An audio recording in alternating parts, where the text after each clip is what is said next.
people. Welcome to Empire's Call. My name is Alistair, and in today's episode we will be discussing the 2021 Formula One World Championship season, and in particular the Bahrain Grand Prix that happened just this past weekend. Yes, ladies and gentlemen, 105 days and we are back into the Formula One season. This is absolutely fantastic. Man alive, have we got some fantastic changes that have happened during the off season that has now led to what the race we had just this past weekend. So without further ado, let's get stuck in. Alright, we have got new drivers in, drive changes, team changes. Where to even start, I have no idea. We have now seen Renault Formula One move out of the Formula One World Championship to be replaced by Alpine, which is still exactly the same team, apart from the fact that obviously a new name, new livery, and driver changes. Fernando Alonso, ladies and gentlemen, after a 2-year hiatus, he is back with his former glory team in which he won 2 Formula One World Championships. He replaces Dan Rick, who has now gone to McLaren, and we have seen Carlos Sainz in McLaren to go to Ferrari. Vettel is their Ferrari to go to Aston Martin, another team that went from Racing Point to Aston Martin when they bought the rights to own the team. Of course, Lance Stroll's dad has took over the team already from Racing Point, has now merged with Aston Martin to bring back the glory days of Aston Martin. I mean, we are talking decades ago, but they have a rich history within motorsport,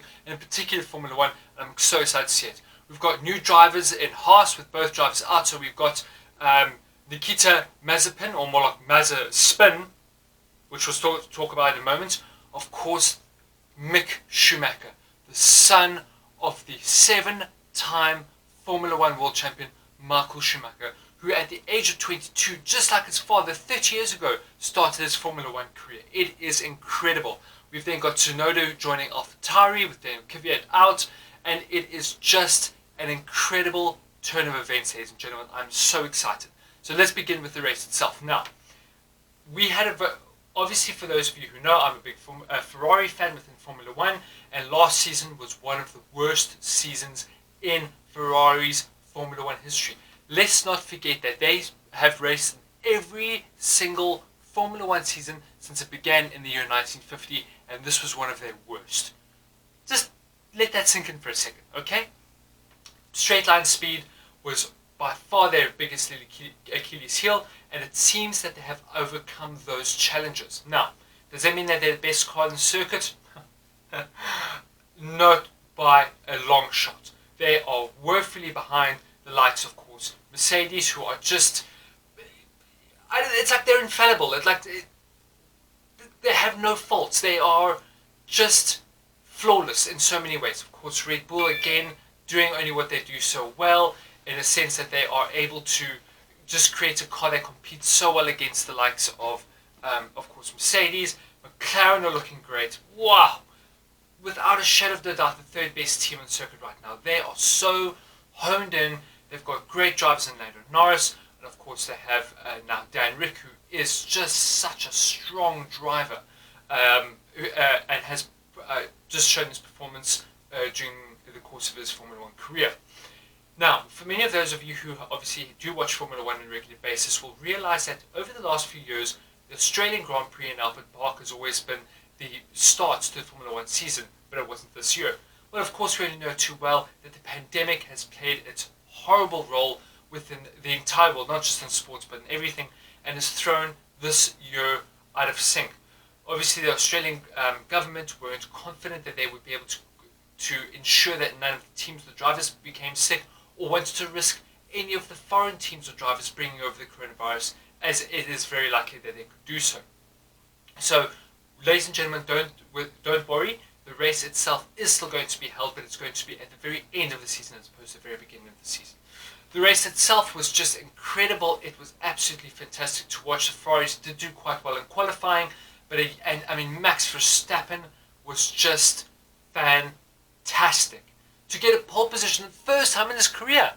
I mean, I've said before, and I'll say it again, this man is a future Formula One World Championship.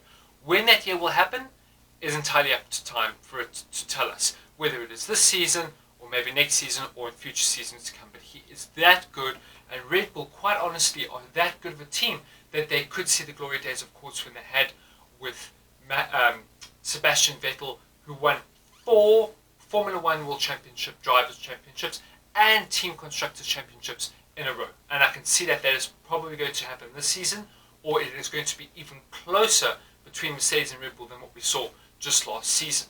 The race itself was very good. It was disappointing to see that Perez, who now obviously drives for Red Bull after he was then replaced at Racing Point by Sebastian Vettel, which is now of course Aston Martin, had to start the race within the pits, and the race was then 1 lap down because during the formation lap his car, just like a computer, just shut down. It just, all the electronics just stopped. Weird. I mean, we've seen things like this happen before, but in the formation lap before a race. So anyway, what happened was, fortunately, during the formation lap, towards the very end, he was able to somehow just reboot his car like a computer. I think that's literally what he did. He was able to then get his car to start. They then had another formation lap. He then starts from the pits, and the race was 1 lap less than what was the allocated amount at the beginning of the race.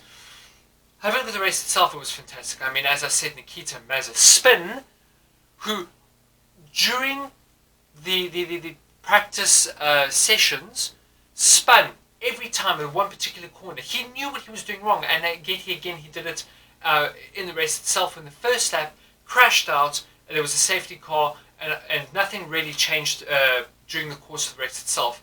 Again, you know, just Mercedes, I mean, wow.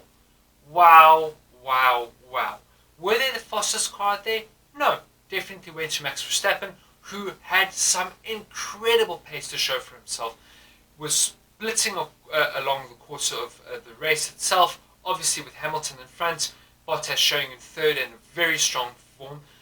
Perez himself was able to really move himself up the pack, which is a great result for him at the end of the day. And the race itself unfolded was very good. I like to see the racing from Leclerc. He had a strong 4th position.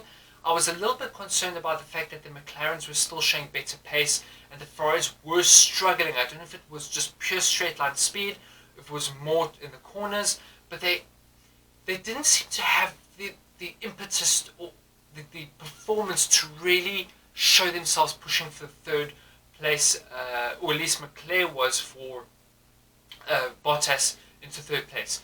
Again, Carlos Sainz didn't have the best race of his life, I'll be perfectly honest with you though, but granted it's his first race with Ferrari, so we'll give him a bit of leeway there, but he's going to have to show himself picking up a bit much more points during the course of the season to better support Leclerc and hopefully push for, at the very least, a total of 3rd position for the teams at the end of the season. There are 23 races, we've got 22 left, so let us not get too excited just yet. But the most fantastic action happened at the very end of or towards the very end of the race, where the what's what I'm trying to look for now? The Red Bulls were pushing, or Max Verstappen was pushing Hamilton, and he was getting so close by outperforming him lap after lap after lap. Of course, the Mercedes tried to do an undercut to the Red Bulls. It didn't work out because, of course, Valtteri Bottas had a 10-second delay with his car because of some wheel that they tried to put on to his car that didn't go on correctly, further delayed it, and only gave then Verstappen the incentive to continue pushing, because he was catching up to Lewis Hamilton at the very end of the race, which was just absolutely fantastic.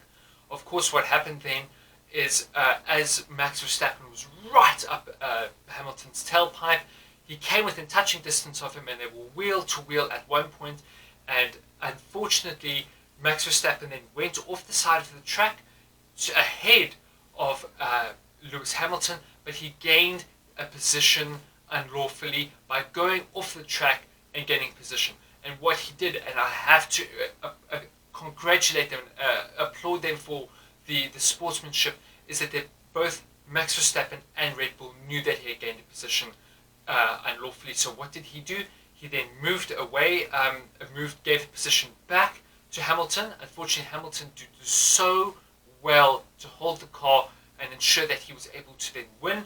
Unfortunately, Max Verstappen just didn't have enough of an edge just to pass him. He was able to keep up with him and pushed Hamilton to the ragged edge. But Hamilton, unfortunately, as he has done so many times in his career, he won. So it was an absolutely great race. Yes, it doesn't have too much drama in it, but it was just pure driving that allowed for Hamilton to win at the end of the day and obviously have a bulletproof car. And unfortunately, Max Verstappen didn't win, but he showed that he is going to absolutely give Hamilton he's not going to give him a single inch that he doesn't deserve, that he doesn't fight for. Ladies and gentlemen, thank you very much for taking time to watch this video. I hope you did enjoy it. Please tune in for next time when the next race will be held in Italy, which I know is going to be absolutely fantastic. And hopefully the Ferraris will be better prepared and absolutely push to make sure they get a result at the end of the day. Thanks very much, guys. Have a good time. Take care. Bye.